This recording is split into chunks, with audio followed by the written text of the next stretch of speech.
नमस्कार एवरीवन, मैं विकास शुक्ला अपने यूट्यूब चैनल हैप्पी अब में आप सभी का स्वागत करता हूं। जैसा कि 15वीं किस्त पीएम सम्मान निधि की सबके खातों में भेज दी गई है, पर कुछ लोग को अभी तक पैसा नहीं मिला है। कुछ लोग में सब कुछ सही दिखा रहा है कि आपका केवाईसी भी हुआ, आपका बैंक अकाउंट में आधार भी सीड हुआ, फिर भी उनको पैसा नहीं मिला। तो इसका कारण क्या है जो उन लोग को पैसा नहीं मिला है? उसके लिए हम आपको 2 तरीके बताएंगे। बहुत सिंपल तरीका, आप खुद अपने फ़ोन से भी कर सकते हैं। अगर आपके पास पीसी है तो पीसी से भी कर सकते हैं। तो चलिए आज हम जानते हैं कि इन क्या 2 कारण है जिसकी वजह से पैसा नहीं मिला। तो सबसे पहले हम पीएम सम्मान निधि वाली वेबसाइट पे जाएंगे। यहाँ पीएम किसान लिखेंगे और फर्स्ट लिंक है पीएम किसान सम्मान निधि, इस पे हम क्लिक करेंगे।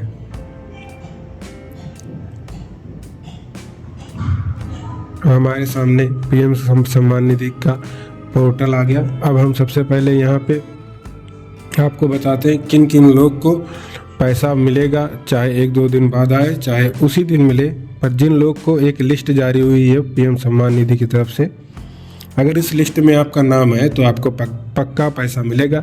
चाहे वो आज मिले, चाहे घंटे बाद, चाहे 1-2 दिन बाद पैसा मिलेगा। अगर इस लिस्ट में आपका नाम नहीं है तो कतई पैसा आपको नहीं मिलने वाला है। तो सबसे पहले हम बेनिफिशियरी लिस्ट पे क्लिक करेंगे और यहाँ हम अपना स्टेट चूज करेंगे। ऐसे हमारा उत्तर प्रदेश, तो उत्तर प्रदेश, फिर डिस्ट्रिक्ट, फिर सब डिस्ट्रिक्ट, मतलब कि आपका तहसील, फिर ब्लॉक आपका कौन सा है, फिर अपना ग्राम कर लीजिए, फिर गेट रिपोर्ट पे क्लिक कर दीजिए। अब आप देखिए इस गांव में इतने लोग हैं, हर एक पेज में 50 लोग हैं। ये फर्स्ट पेज है, इसमें 50 लोग हैं और 10 पेज है, उससे ऊपर भी है। ये देखिए 17 पेज है लास्ट तक। यानी कि इस गांव में इतने लोग हैं जो पीएम सम्मान निधि के हकदार हैं, जिनको पैसा मिलेगा, जिन्होंने अपनी केवाईसी कराई है, जिन्होंने अपना बैंक में आधार सीट करवाया है, मतलब उनकी सारी स्थिति सही है, उन लोग को पैसा मिलेगा और उन्हीं लोग को पैसा भेज दिया जाएगा। हो सकता गया भी हो। तो चलिए अब आपको दूसरा तरीका बताते हैं। अब बैंक पे आते हैं। अब हम यहाँ सबसे पहले फिर नाउ योर स्टेटस पे क्लिक करेंगे। अब हम यहाँ पर रजिस्ट्रेशन नंबर डालेंगे और चेक करेंगे कि हमारे में कोई प्रॉब्लम है कि नहीं, किस वजह से पैसा आया कि नहीं आया। तो चलिए हम आपको दिखाते हैं। पहले हम अपना रजिस्ट्रेशन नंबर डाल देंगे।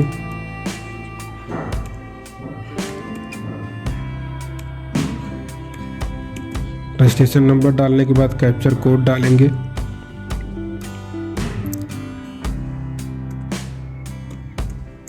कैप्चर कोड डालने के बाद हम गेट डेटा पे क्लिक करेंगे।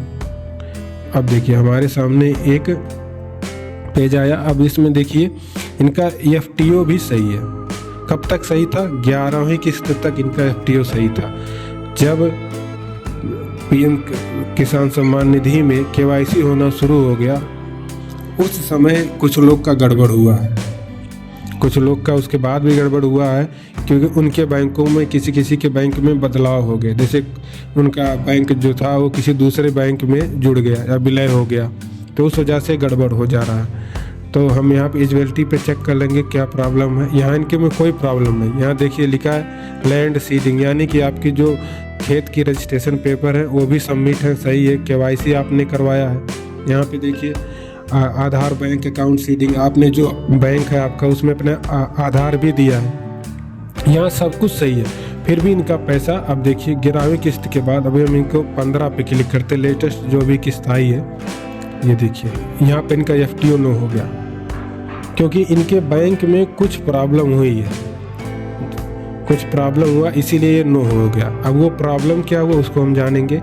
जबकि आपने यहाँ पे देखा सब कुछ सही है, इनका बैंक में आधार भी सही है, आधार तो सही है, इन्होंने बैंक में आधार दिया वो भी सही है, पर बैंक में कुछ और प्रॉब्लम है। हो सकता है बैंक किसी और में विलय हो गया हो, तो भी हम चेक कर लेते हैं। हम यहाँ पे प्लस पे क्लिक करेंगे और नया टैब लेंगे।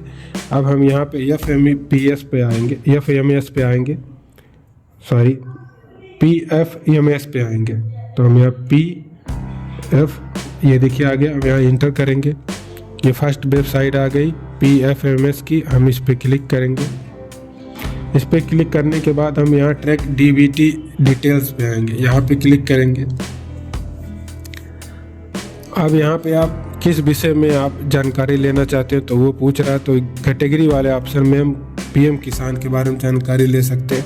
यहाँ पे क्लिक करेंगे, बेनिफिशियरी पे क्लिक करेंगे। अब यहाँ हम अपना रजिस्ट्रेशन नंबर डालेंगे, यहाँ पे अपना रजिस्ट्रेशन नंबर डालेंगे, जो भी हमारा रजिस्ट्रेशन नंबर है। तो चलिए रजिस्ट्रेशन नंबर डालते हैं। ये अपना रजिस्ट्रेशन नंबर, यह हम रजिस्ट्रेशन नंबर डाल दिए। अब हम यहाँ पे कैप्चर कोड डालेंगे।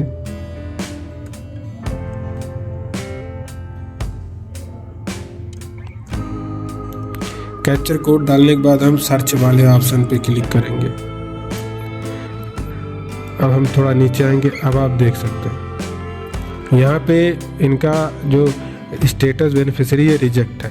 वहाँ पे आपने देखा, यहाँ पे अगर हम इसको डिटेल में देखिए यहाँ सब सही है, फिर भी यहाँ पे इनको रिजेक्ट है।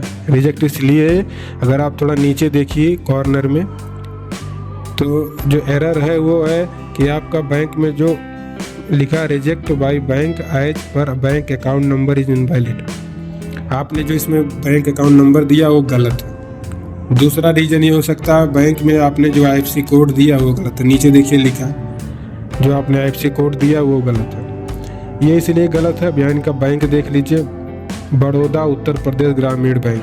ये बैंक कुछ समय पहले ही एक दूसरे बैंक के साथ जुड़ गया था, तो इसका IFSC कोड चेंज हो गया। और जो IFSC कोड चेंज हो गया तो यहाँ पे तो इन्होंने चेंज नहीं कराया, तो इसलिए यहाँ पे IFSC कोड वही पुराना वाला पड़ा था, इसीलिए इनका ये पैसा नहीं आया।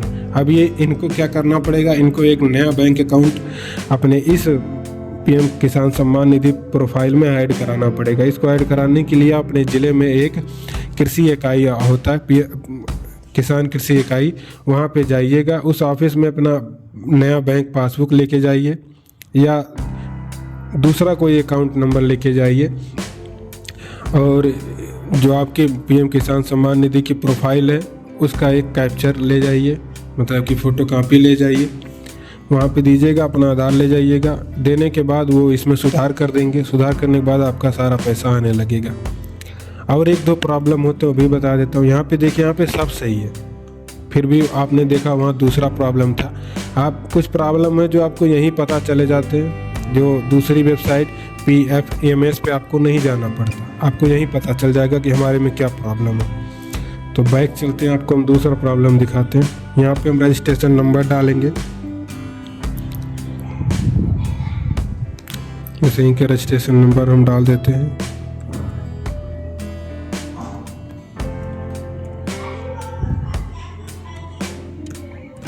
रजिस्ट्रेशन नंबर डालने के बाद कैप्चर कोड,